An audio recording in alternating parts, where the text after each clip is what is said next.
prohibit any game that involves betting and wagering. The IT Ministry has also notified a mandatory KYC verification of online gamers of games involving real money. Under the new rules, the Ministry of Information and Technology will also notify agencies to fact-check false and misleading information related to government business. Multiple SROs to entail a framework. The SROs will lay down regulatory framework. And as per the final rules, the government will appoint multiple self-regulatory organizations or SROs comprising of industry reps, educationists and other experts such as child experts, psychology experts and so on. To begin with, the government will notify 3 SROs.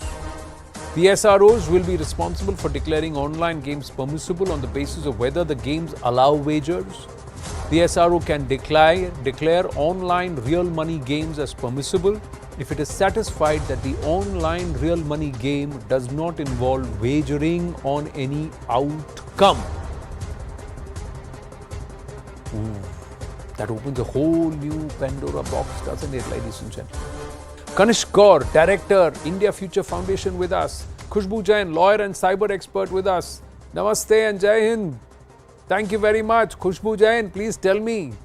So if I am drumming up my own fantasy league and there they say there is a risk of addiction, as a disclaimer, risk of addiction and also money involved. Is that now legal or illegal? Is that betting, wagering, or is it just playing a game?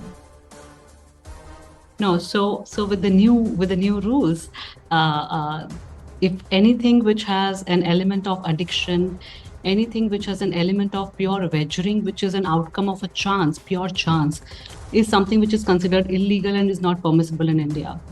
And for that, they have come up with a provision that it becomes really difficult to understand the nuances of what is skill, what is chance, one. Second, how do you register and how do you control this? Because state have different legislation, center had different legislation when it comes to, regulating this space or terming some things as gambling and what comes into the gaming aspect. So today is the scenario where they have come up with the aspect that let there be an SRBs. Those bodies will be the one who will be recognized by the government. Now those bodies are the one who will formulate their strategy as per the existing laws that will come up. And with that, any company who wants to start or have a game or start a gaming company in India or provide gaming services in India, real money gaming in India, have to register themselves over there. And once they get approved is where they can start their business in India of providing these gaming companies. Now, the aspects which you were starting with are the one that, okay, can you have, the whole basis of gaming is that they make sure that there is something called as addiction added to it. One is that genuinely you get addicted or hooked to a game. The second is games are made in such a manner that you get addicted or hooked to it. And we have seen in the past that there have been so many games where kids have been hooked so much so that they go on to even commit suicide.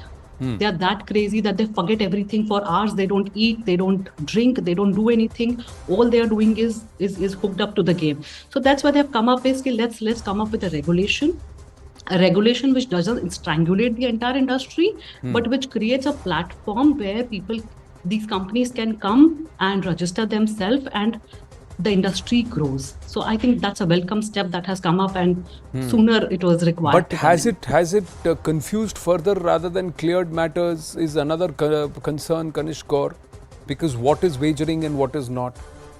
If I am playing something like, and at what age can something be deemed addictive and something which is not? I'm coming back to these leagues. Everybody is making their own teams. They are putting a wager on certain places, certain people. They are putting money to where, because they are being promised rewards if they get it right. Now, what does that stand for? And you want people to be hooked to you. Has been given. Yeah, thank you. There is too much power which has been given to the SROs to decide whether a specific game involves wagering or not. Right? We have seen in the past the state government tried banning online gambling. Today, with the center coming out these regulations, my key concern here would be, what would the states do? Would they follow what the center has done, or would they try and come up with something of their own? So the whole implementation part of this would be very crucial. The other aspect would be the significant monitoring so that this quasi-judicial authority which the government has created works independently and it is not used against certain company. So the kind of experts which get appointed as part of this quasi-judicial authority are going to play a key role.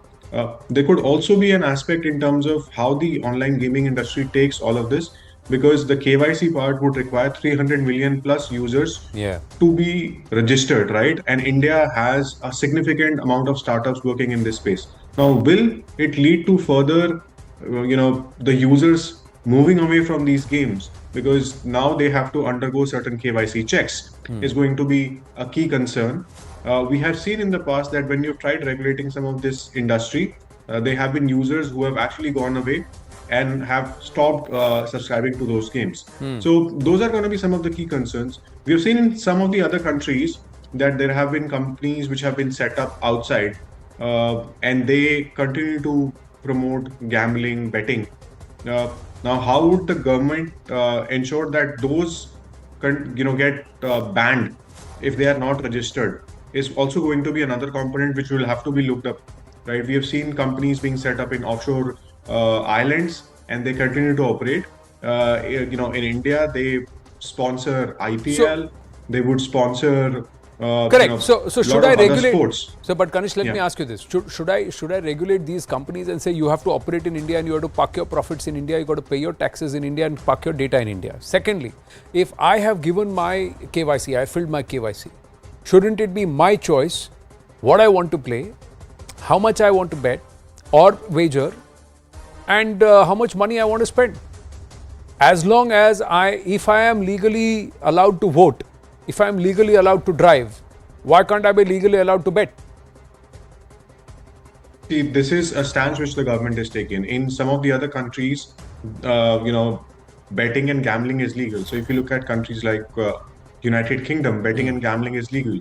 And along with the sports which happen, there are esports where people do bet. When we saw the football World Cup happening, there was a lot of gambling and betting that was happening. But as a country in India, we have decided that we will not allow betting and gambling to take place. So, that's a call which government has taken. And obviously there will be consequences for it, right? Now, what happens is when you make something ban or illegal, we have seen in the past that people still do those and they found out loopholes and mechanisms to continue doing and classifying them as, games of skills. So how will the regulator here, the SRO in this case, really find some of those companies? And I can tell you there are around 26 such companies which operate in, Malta. They would operate in Channel Island. How do you stop all of those? And they should not be allowed access to Indian market itself. They should not be allowed access in the first place to the Indian market. You need that is not something which the gamer is at fault at. It's the gaming company and of course the infrastructure, the tech infrastructure which is allowing these people, because they can't enter China. If China can create a firewall and create a wall that these gaming companies can't enter into the Chinese mainland unless they are operating in China and they've got permission of the state, we can create that firewall. So that's a different challenge.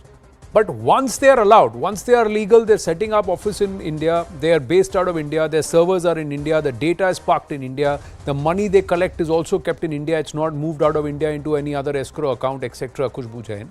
Then, and if I am filling out my KYC, if I am declaring who I am and I am linking my account or whatever from where the money is going to come through, and I am paying real money, why should the government tell me, no, I can't? No, they're not telling you I can't. So if you look at today's, the regulation which has come in place is really talking the aspect that let there be a proper KYC done. Let there be an aspect where they share information in law enforcement agency wherever it is required under the law. These are the two situations. And the third, that, the infrastructure which you're talking about, and I want to add to the Kanish point, amazing point, on the aspect of that so many offshore companies sitting in Malta or sitting in, those offshore islands and operating in India. Yeah. And literally, when it comes to taxation, when it comes to rules, regulations, when it comes to, how you are navigating in Indian jurisdiction was something which was questionable. That's where the new regulation comes in place, which says that, boss, you want to have business in India, why don't you register yourself? When you register, these SRBs are the one, these bodies are the one who are going to look into that. These are the criterias which you have to look into. Once you are, you're fulfilling those criterias, you're given a license. Now, the ones which are not complying with are the one where Government of India has an option of blocking them and not giving them access in Indian jurisdiction. That's where the thing comes is that which is legal, which is illegal. Because see, you and me do have a right to choose that whether we want to play, not play, having, crossing the age of 18. But the aspect when there are so many companies which exist where we are playing, and when we win, when we try to claim the money, they don't exist. The wallet shows your money. The moment you want to convert that into fiat or you want to have that into your bank accounts, the companies just, disappear. Right. That's where the entire scenario comes, that let's have a little bit of regulation in this space so that this industry flourish. At the same time, people like you and me are not being cheated by these companies. Correct. The second aspect comes is we do have laws where objectifying women in a indecent manner in the games, and there are so many games which come in that manner. There are so many games which are operating for China for purposes, for money laundering or crypto laundering. So all these aspects can be covered by this, where you're literally not strangulating the industry, but providing a platform. Now, how so you're saying that you give it a level playing field or an open play for genuine gamers, genuine gaming companies who are offering solutions after abiding by the law. Give them that right in the market where these scrupulous entities don't come in and corrupt that market or try and corner, plus also safeguarding the interest of the gamer. But, absolutely. But will the SROs then now become all powerful? Who's going to monitor the SROs, Kanishk? Because power corrupts, absolute power corrupts absolutely.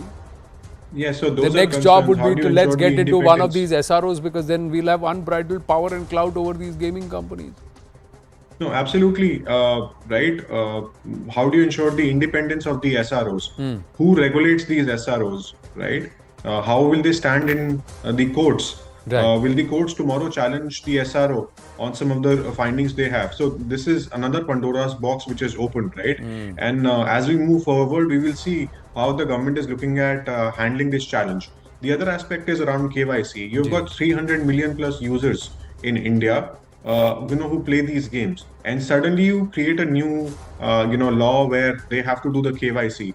How many of them will actually do the KYC?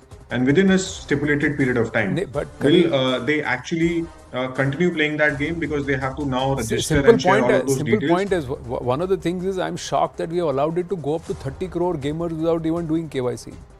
Now if these gamers are serious enough, then they will do KYC. If they don't do KYC, then don't game, don't play. Simple enough.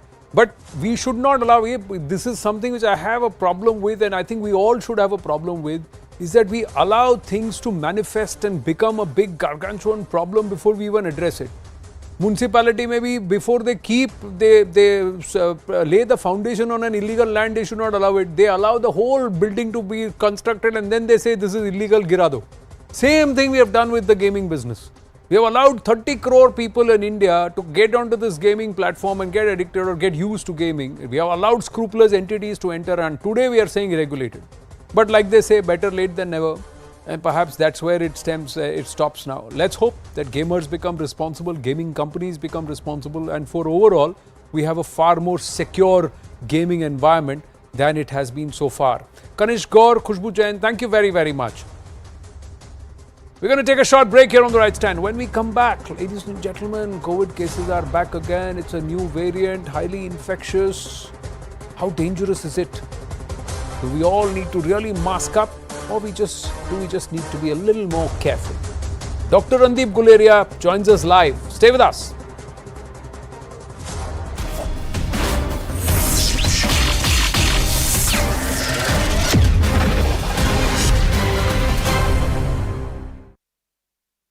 I strongly condemn Tamil Nadu Governor R.N. Ravi's act against his oath of office and against state welfare.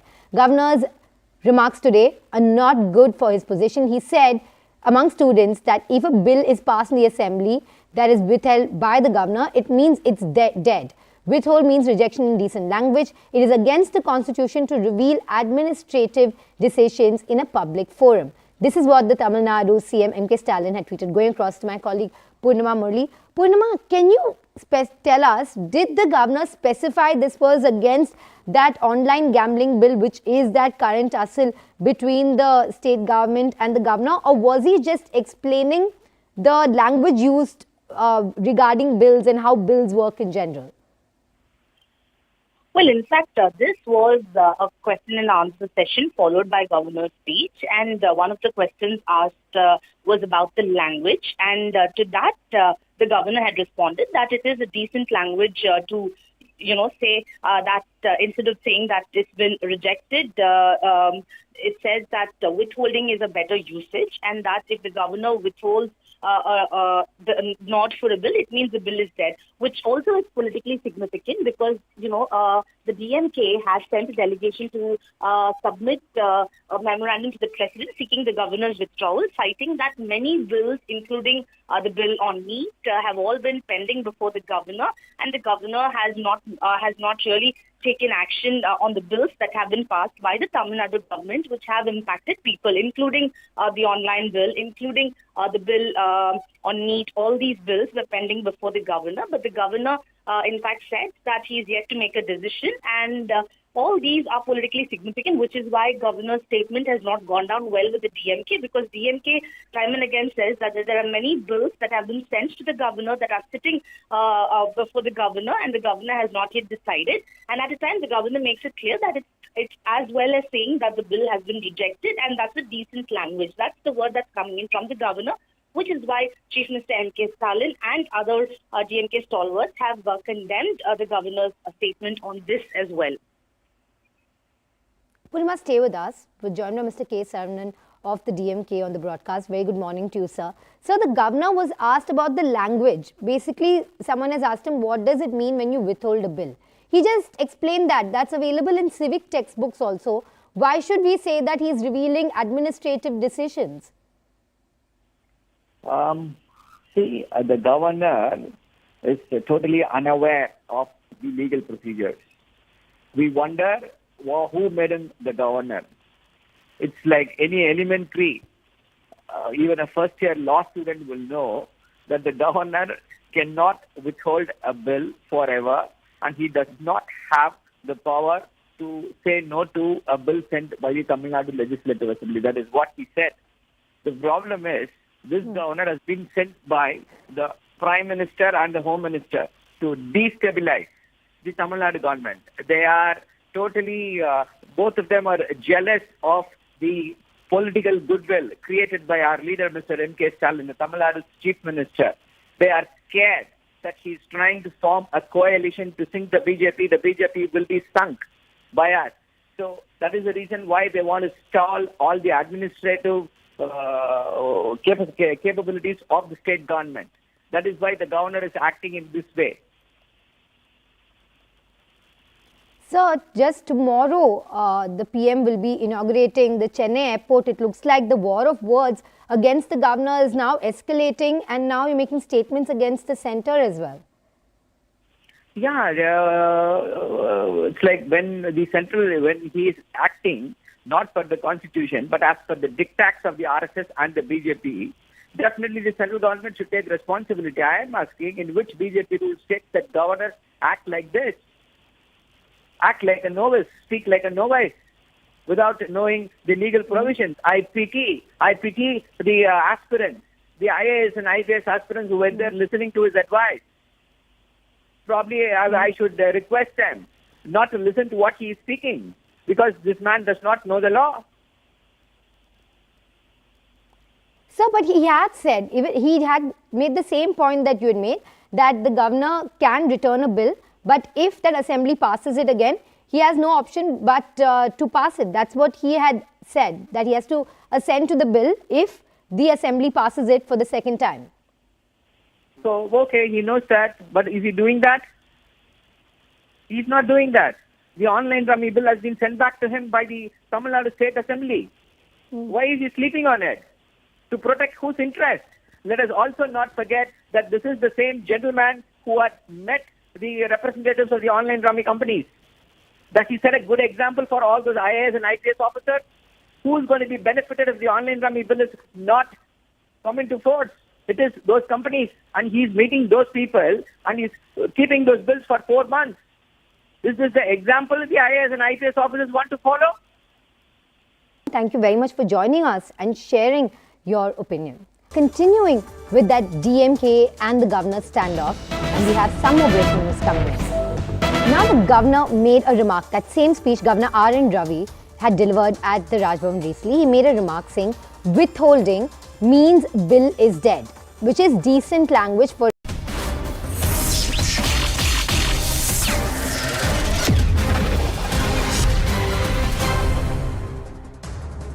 Back on the right stand with a quick update on the Kerala train attack and the person who's been arrested. Well, we've just got news coming through that top intelligence sources are telling CNN News 18 courtesy investigations editor Manoj Gupta that the accused is not stable. He's got injuries, he's suffering with jaundice, and he's currently been admitted.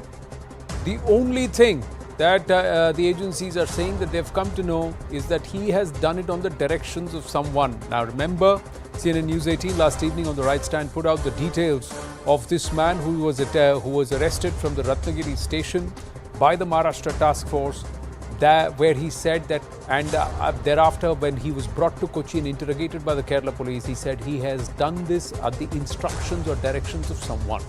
The rest of the aspects remain a mystery for now, but the agencies believe this was a terror angle and that they are exploring all other avenues. The intent was to strike terror.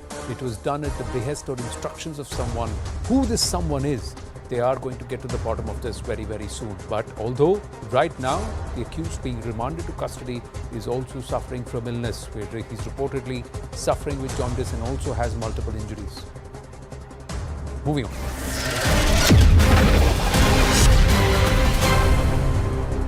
To the other fugitive, and this is from Punjab, Amritpal Singh continues to give cops the slip for more than 3 weeks now. Fresh details have emerged about his visits to Georgia and alleged conspiracy with Pakistan's ISI that unfolded there just before he arrived in India sometime last year. Agencies say that Amritpal, who had shorn hair and wore tight t-shirts, underwent an image makeover in Dubai. He was subsequently sent across to Georgia, and in Georgia, the ISI allegedly debriefed him on Bhindranwale's mannerisms, oratory skills and sartorial style, among other things. As per intelligence agencies, Amritpal visited Georgia for training before arriving in India in September 2022. He was in Georgia from June 20, 2022 to the 18th of August 2022. That's what officials are claiming. Agencies say Amritpal told his associates that he was in Georgia for an eye surgery, but agencies believe he was given arms training by the ISI during the 2 months that he spent there. As per an Intelligence Bureau report, Amritpal had offered his services to the ISI for financial motives in Dubai. Amritpal got in touch with them, got motivated due to the money offered to challenge the Indian establishment. Agencies say a well-orchestrated plan to revive terrorism in Punjab was actually crafted and worked out. Funding, shelter to terrorists, supply of weapons via drones were also discussed. Agencies tell News 18 that Amritpal was asked to raise money through religious events like Khalsa Wahir and Amritpan, ceremonies that baptize Sikh youth and connect them with the religion. Top Sikh groups were upset with Amritpal for his orthodox behavior and not respecting the gurus. That's further information. Now, these are the reasons why these groups are upset, because they feel he is trying to make his own cult and nothing to do with Sikhism. He conveniently chooses to ignore the glorious past of Sikh history. For example, he deliberately quotes religious texts while giving them his own fundamentalist, violent and radical version and twist to put across his point. Reason 3, deliberate indulgence in Beadbi or sacrilege by Waris Punjab de Kader. Reason 4, that these people, they have condemned the way he attacked Ajnala police station with the Guru Granth Sahib in front as part of the Palki Sahib, and which indeed is a clear picture of his understanding of Sikhi and also misusing it. This is what intelligence sources are telling CNN News 18. Our investigations editor Manoj Gupta getting us these details. Some of the details also brought forth by Arunima. Moving on.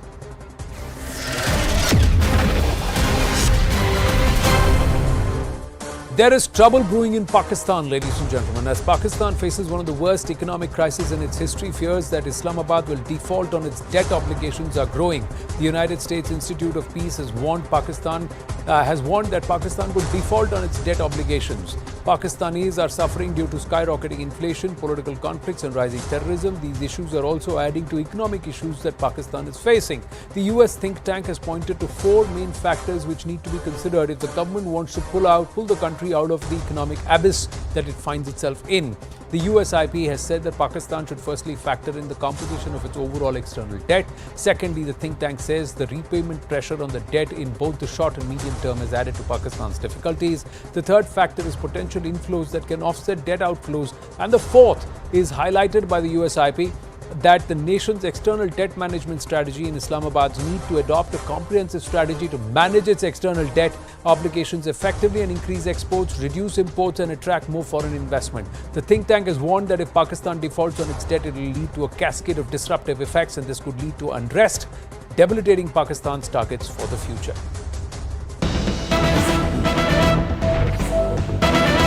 Big news, BJP's legal cell head Amit Malviya has taken to social media to make a serious allegation saying that there is a fight or a tussle for who will be the chief ministerial face of the Congress party ahead of the Karnataka elections, because the allegation is that DK Shivkumar, the Congress chief ministerial aspirant in Karnataka, hosted a motley group of journalists over dinner and cocktails on the 5th of April at the Viceroy Hall at the Claridge's in New Delhi. The unsaid agenda of the meet was to project DK Shivkumar as the chief ministerial face. Does Mr. Siddaramaiah know what he's up against? Amit Malviya ji is with us on the phone line. So you are saying there is a fight between DKS and Siddaramaiah, not all is well within the Congress. Serious allegation. Well, it's quite well known by now that there is a massive tough war going on between Siddaramaiah and DK Shivkumar for being projected as the CM face of the Congress party in Karnataka. Now, this is completely an internal matter of the Congress party, but the problem is that this fight is going to precipitate and cause a lot of damage to the people of Karnataka, to the state of Karnataka. And look at the fight and the kind of form that it has taken. You have one of them coming to Delhi and hosting a group of journalists. Most of them were not those who either cover the Congress or are aligned to the Congress party, so that the word doesn't travel. But the unsaid agenda of the meeting was to project DK Shivkumar as the chief ministerial face for the Congress in Karnataka. Now, these are the games that are going on. But both Siddaramaiah and DK Shivkumar are entitled to play their games and project themselves, but not at the cost of people of Karnataka. And it is important that they know that the Congress really does not mean well as far as the state is concerned. They're only interested in their personal agendas, and the state's development is not their priority at all. Amit Malviya ji, thank you for your inputs. Thank you for speaking with us. Quickly, ladies and gentlemen, we have Dr. Randeep Guleria joining us, but let's bring you up to speed on the surge in COVID cases. Overall, Bharat, since the time of the pandemic, has seen 4,47,45,104 cases. Now, this is up by 6,049 fresh cases. The active cases are 28,303. That's up by 2,716. Total recoveries are 4,41,85,858. So the recoveries have also gone up by 3,320. Fatalities are 5.3 lakh approximate, up by 13. Now, where are the cases rising? Kerala, fresh cases 1,936. Total active cases 9,422, up by 1,193 cases. Maharashtra, fresh cases 803. Active cases 3,987, up by 113. Delhi, fresh cases 606. Active cases 2,060, up by 265. Karnataka 323, 1,516, up by 39 cases. Gujarat also seeing a spurt, down by 34 actually. Fresh cases 327, active cases 2,142. Tamil Nadu, fresh cases 273, cases, active cases 1,366, up by 150. Dr. Randeep Guleria, former director AI AIMS, is also with us. He joins us exclusively here on the Right Stand. Namaste, Dr. Guleria. Your assessment of the rising COVID cases? So I think because of multiple factors, we are seeing a rise in number of cases, and that's related to three main factors. One is, of course, that we are not following COVID appropriate behavior. We are not doing that, and therefore we've allowed the virus to spread from one person to the other because masks, hand washing, or maintaining physical distance is no longer being done. Ji. Secondly, the weather is such that it has allowed the virus to stay in the environment for a longer period of time. We're seeing unseasonal rains in many parts of India, and because of humidity, there is a higher chance of virus spreading. We see that not only with COVID but with influenza also. And thirdly, the virus is also mutated, and the new variant is infectious. It spreads more rapidly to infect people. Although luckily, it's still not that virulent. It's still not causing a large number of admissions or deaths, and therefore we are seeing a surge in cases, but not a surge in hospitalization or deaths. Dr. Guleria, you mentioned a new mutant. Is this an extension or a mutant of the Omicron? Or are you still waiting to see whether there are perhaps far more virulent mutations? So this variant, the XBB.1 1.6, is basically a variant or a sublineage of the Omicron. It's a recombinant variant. It's still behaving like Omicron in the form of a mild disease, mainly an upper airway disease, fever, sore throat, cough, not like the Delta variant, which was going directly into your lungs and causing pneumonia and fall in oxygen saturation. So we are still seeing a variant which is similar to what we were seeing with Omicron and its sublineage for now more than a year. So I think the virus has more or less stabilized, and we've also got good immunity against the virus and therefore are better protected. But having said that, we always need to be vigilant and keep a very active surveillance because we cannot predict how the virus will change and whether it may take a more virulent form. Well, would you now then equate it like a normal flu? Is a 5-day isolation enough along with basic medication? Because it's still infectious. Yes, so it is contagious, and for most people, it's just if you isolate yourself for 5 days, keep yourself well hydrated, take your medicines for fever, for cough, for cold, you should become all right and come out of it.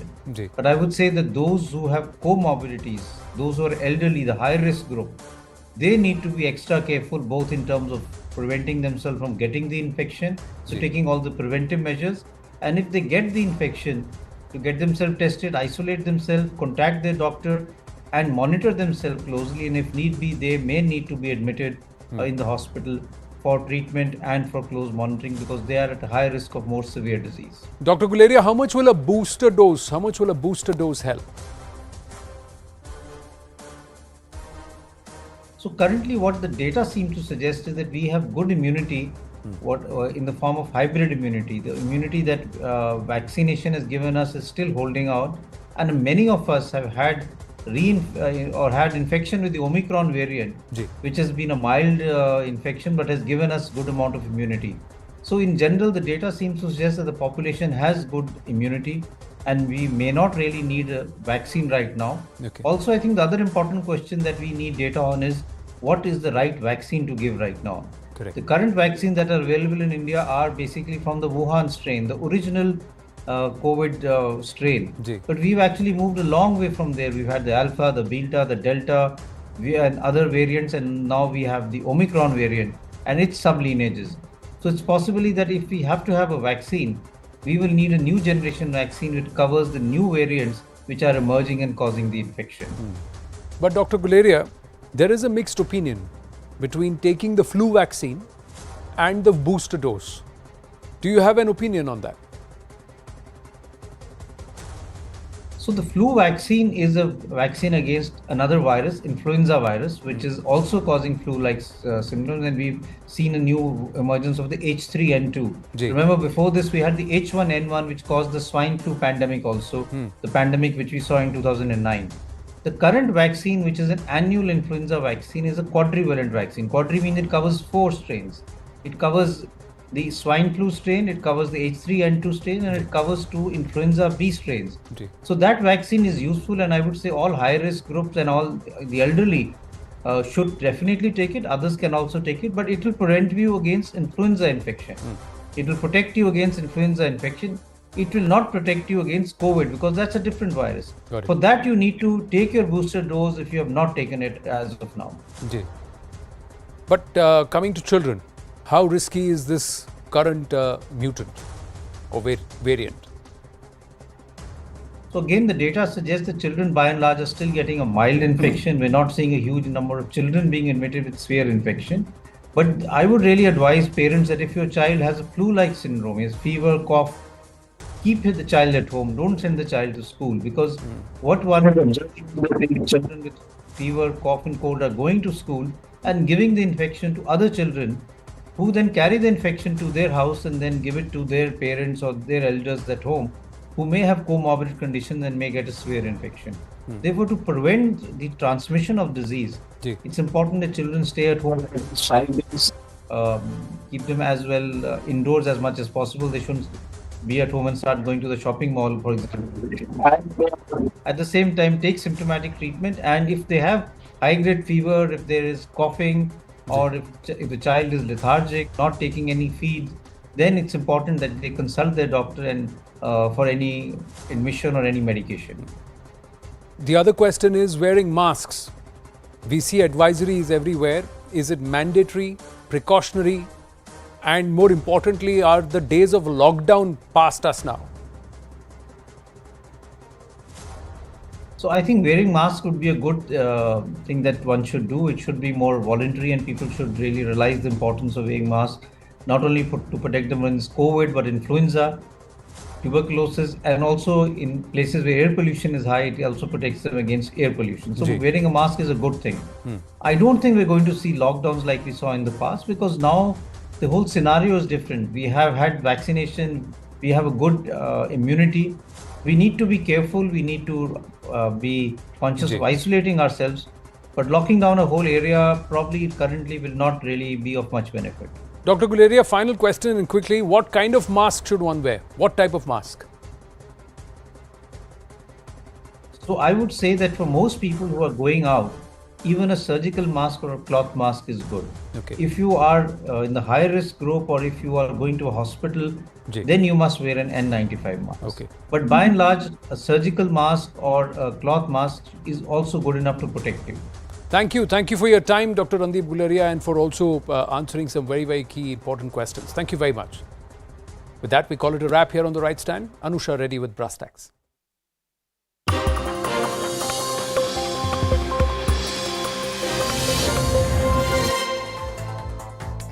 Good evening, hello and welcome. You're watching Brass Tacks. I'm Anusha Soni. The government has brought key changes to the IT Rules 2021. A major change has been brought through this amendment for social media intermediaries. This includes the likes of Twitter or Facebook. Now, these companies will have to take down content which is related to government once it has been flagged by a proposed authorized body or an agency tagged as fake or misleading. Now, the social media company or the intermediary must comply of